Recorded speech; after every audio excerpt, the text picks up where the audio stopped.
Esté capítulo 9. A vitória dos judeus. No 13º dia do 12º mês, o mês de Adar, entraria em vigor o decreto do rei. Naquele dia os inimigos dos judeus esperavam vencê-los, mas aconteceu o contrário.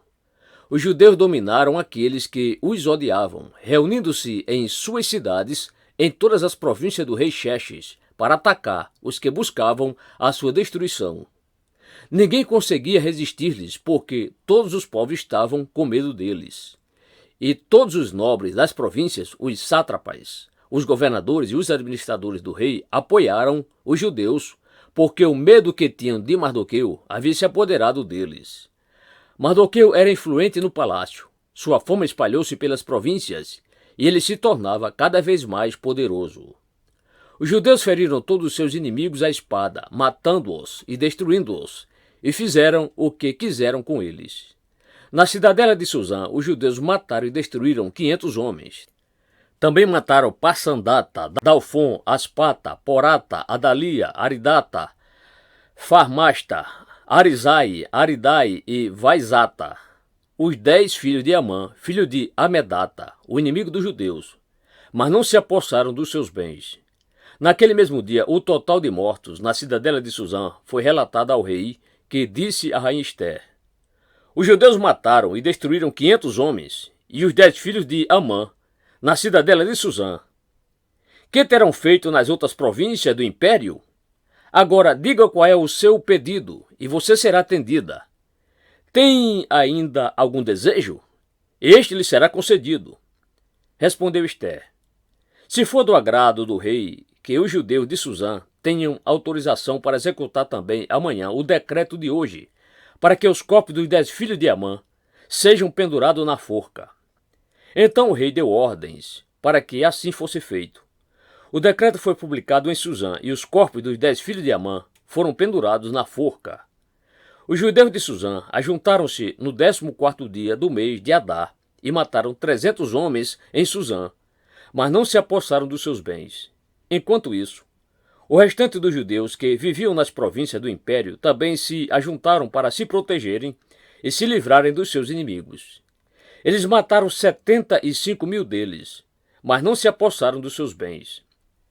Isso aconteceu no 13º dia do mês de Adar, e no 14º dia descansaram e fizeram dessa data um dia de festa e de alegria.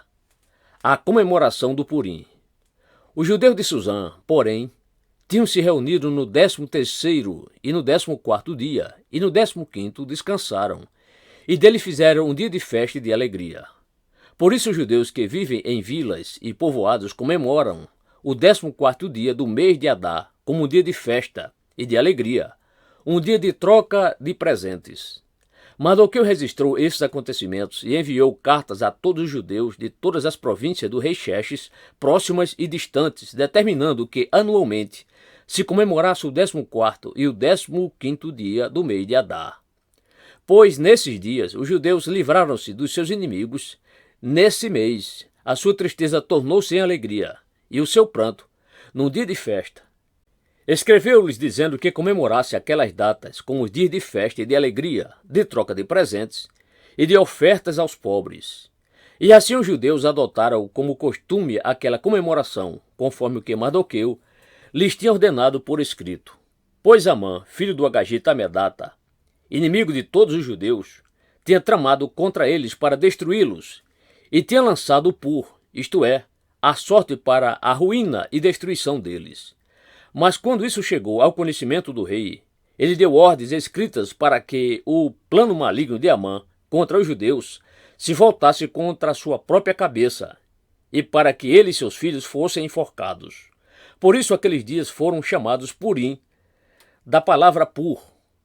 Considerando tudo o que estava escrito nessa carta, o que tinha visto e o que tinha acontecido, os judeus decidiram estabelecer o costume de que eles e os seus descendentes, e todos que se tornassem judeus, não deixariam de comemorar anualmente esses 2 dias, na forma prescrita e na data certa.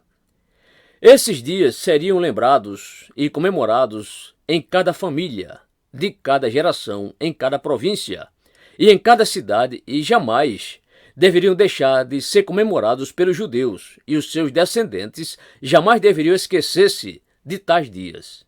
Então a rainha Esté, filha de Abiail, e o judeu Mardoqueu escreveram com toda a autoridade uma segunda carta para confirmar a primeira acerca do Purim.